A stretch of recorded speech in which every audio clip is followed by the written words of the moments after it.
Me han estado haciendo llamadas y observaciones y señalamientos que me encantan, porque claro que quiero respuesta de ustedes, porque esas respuestas a uno lo ubican, lo precisan y lo educan en muchas ocasiones.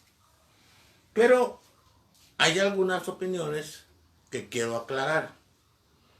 Hablé de Tomás Roberto Malthus y hablé de Carlos Darwin. Y quiero aclarar que no soy de ninguna manera defensor ni del malthusianismo ni del neomalthusianismo, y que en lo que respecta a Darwin tengo muchas afinidades con la teoría de la evolución. Me encanta su viaje alrededor del mundo en el Beagle, que le sirvió, que fue el laboratorio de su teoría evolutiva. Me interesan sus relaciones con Alfred Russel Wallace y otro autor menos conocido, Asa Walker, que casi al mismo tiempo elaboraron una teoría igual que él. Pero yo expongo las teorías de los autores con la mayor de mis sinceridades y con el mejor de mis conocimientos posibles. Pero eso no quiere decir que yo en todas las teorías que expongo yo tenga acuerdos. No, simplemente uso un método que recomendó Kant, Emmanuel Kant: exponer con la mayor claridad y justicia las teorías de los autores que se explican. Y porque yo lo vi en muchísimos de mis maestros y en mi primer gran maestro de filosofía que tuve y que se llama, está vivo afortunadamente, Rubén Núñez de Cáceres. ¿Por qué hablo de malthusianismo social?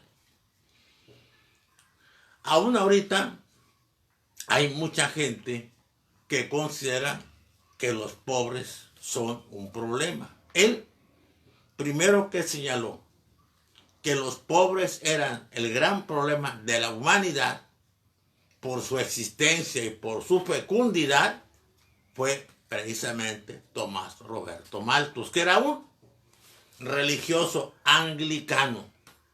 Por eso soy católico. Hace algún tiempo, aquí en Tamaulipas, estaba a punto de decir yo, repitiendo a Calvino: no soy calvinista, por eso soy católico. Que los pueblos, cuando tenían algún mal gobernante, y Tamaulipas, por favor, le han tocado, pero como en feria, los peores, era un castigo de Dios y que había que asumirlo. Por eso, por poco, y me hago calvinista. Gracias a Dios, estas elecciones dan esperanzas de que finalmente Tamaulipas va a poder despegar. Vamos a hablar por qué digo lo que digo de Malthus. Malthus hizo una obra poco conocida, se llama Principios de Economía Política, y otra obra mucho más conocida, un bestseller de aquella época, El Ensayo General sobre la Población. Él decía que la naturaleza era rica, que era inmensamente rica y que tenía una gran mesa, una mesa redonda, enorme, gigantesca, llena de todos los alimentos, de todos los satisfactores posibles para los que llegaran a la mesa. Y llegaban muchos, muchos sabían de ella, pero que había unos que no sabían, que no tenían ni la más remota noticia de su existencia, y que no había que llevarlos a ella, no había que acomodarlos. ¿Quiénes creen que eran esos? según Malthus, eran los pobres. Malthus, anglicano, por eso soy católico, estuvo siempre en contra de las leyes de pobres. Decía que los pobres tenían, pues, no solo en justicia su vida de pobreza, sino que tenía el riesgo, su crecimiento de población, de hacer que esa desgracia que ellos padecían, para él bien justificada, creciese y alcanzase a la humanidad. Los pobres para Malthus eran responsables primero de su pobreza y luego, ojo, podían ser responsables de la pobreza de la humanidad. Él decía que había dos progresiones de crecimiento. Una aritmética de los medios de subsistencia y otra geométrica de la población. Que crecían los medios de subsistencia de forma aritmética. 1, 2, 3, 4, 5, 6, 7, 8. Por ejemplo. Y que la población crecía en forma geométrica. 1, 2, 4, 8, 16, 32, 64, etc. Y ese desfase, ese crecimiento distinto, iba a llevar al mundo a la muerte por hambre. Los pobres, pues, no solamente eran culpables de su pobreza, de ellos, sino que podían ser, por ese crecimiento desordenado de la población, los responsables de la pobreza y de la muerte por hambre del mundo. Esto es lo que se llamó la explosión demográfica. Sin embargo, Malthus decía que Dios es un sacerdote anglicano. Ojo, por eso soy católico. En su infinita sabiduría había dispuesto las enfermedades. Las enfermedades en forma sobre todo de endemias y epidemias. Aún no se hablaba de pandemias. Y estas afectaban a los pobres. ¿Quiénes eran los que comían más mal? Los pobres. ¿Quiénes eran los que tenían menos defensas? Los pobres. ¿Quiénes eran los que tenían más mal servicio médico? Los pobres. ¿Quiénes no podían comprar la medicina? Los pobres.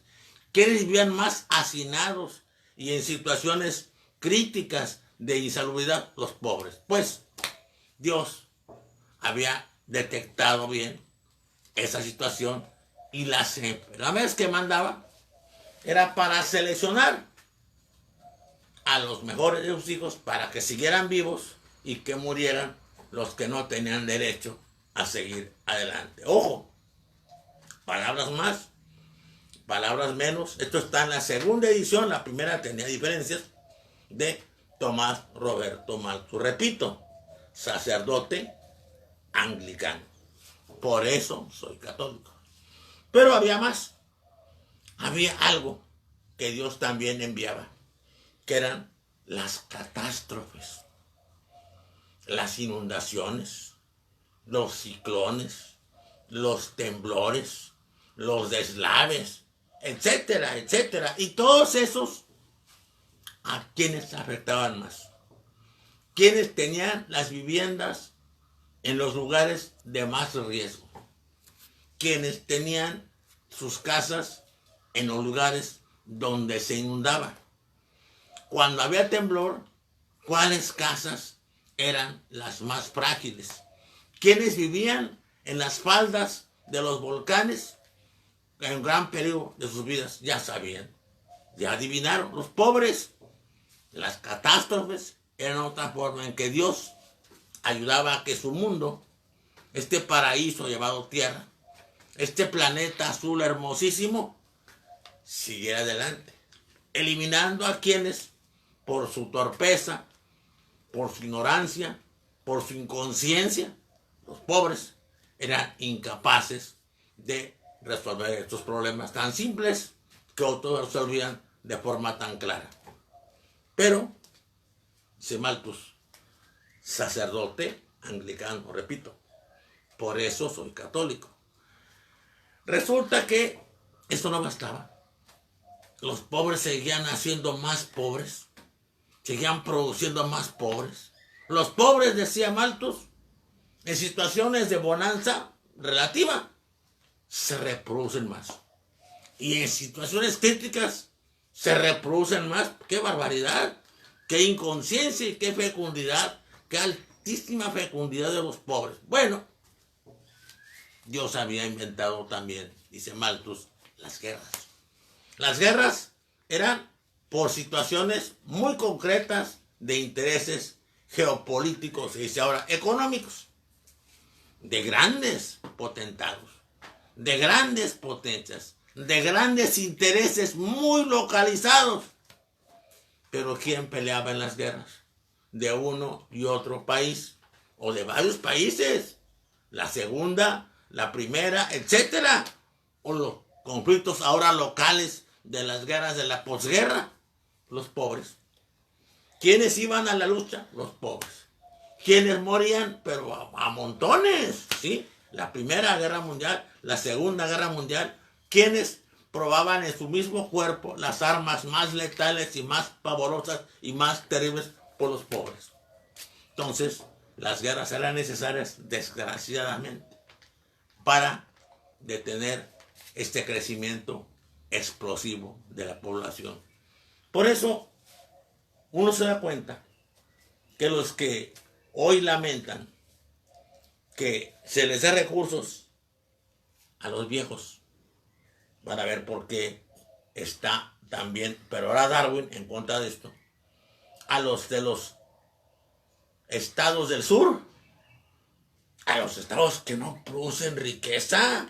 Dicen algunas figuras políticas, acaba de ganar una diputación un hombre que es supuestamente la máxima potencia ecológica de México, Gabriel Cuadri, ya fue candidato a la presidencia de la República. ¿Y qué creen que propuso? Para Chiapas, para Oaxaca, para Quintana Roo, los estados de los más pobres de México, que nos desprendamos de ellos, que ya no pertenezcan a nuestro país, porque son imposibles. Simplemente no se puede con ellos. No quieren crecer, no quieren progresar. Bueno, muchas de las gentes que hoy dicen que unos son los que crean riqueza y otros los que reciben subsidios, discúlpenme, pero están en las líneas del malthusianismo y del neomalthusianismo, malthusianismo más grosero y más desvergonzado. Vamos a ver cómo estas ideas permean a Yering, ya un autor que manejamos, el que corrigió a los de la Escuela Histórica del Derecho, el que corrigió a Savigny, a Pusta, a Hugo, a todos ellos, y dijo que era la fuerza, y aquí repitió a algunos de los sofistas, a Trasímaco, y tal vez en algún momento a los hermanos mayores de Platón, Adimanto y Glaucón. Hablo del primer libro de la República. Pero vamos a ver qué sustancia tienen este tipo de argumentos, porque no es cierto. No es cierto que los medios de subsistencia crezcan solo aritméticamente y la población siempre geométricamente. No es cierto.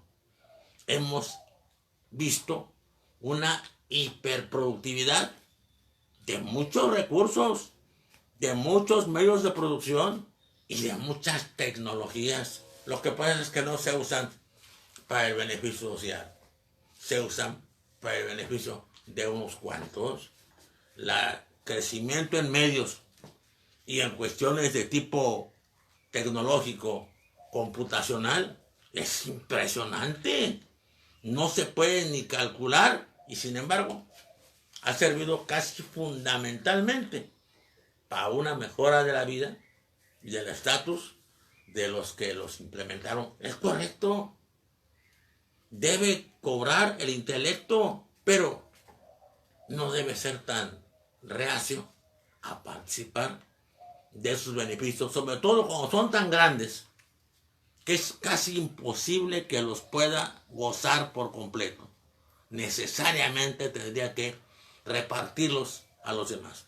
Vamos a hablar en la próxima video de Carlos Roberto Darwin, otro inglés, biólogo, brillantísimo.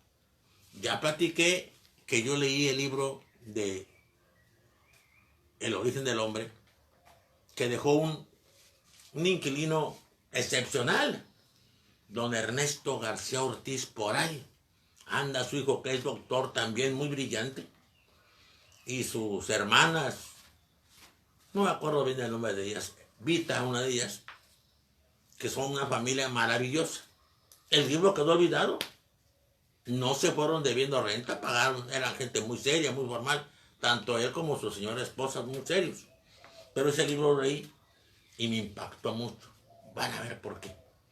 Y por qué se habla también, así como se habla de maltusianismo social, de darwinismo social, que no es tan reciente. Los espartanos, desde la época de Licurgo, ya hablaban de eugenesia, eutanasia y de una política ferozmente represiva hacia los demás llamada criterio. Los espero, suscríbanse por favor, vamos a seguir haciendo videos y espero sus opiniones. Dios los bendiga a todos y cuídense, cuídense. Se ha hecho mucho por la pandemia para que no crezca. Ayúdenos todos y todas a seguir adelante. Dios los bendiga.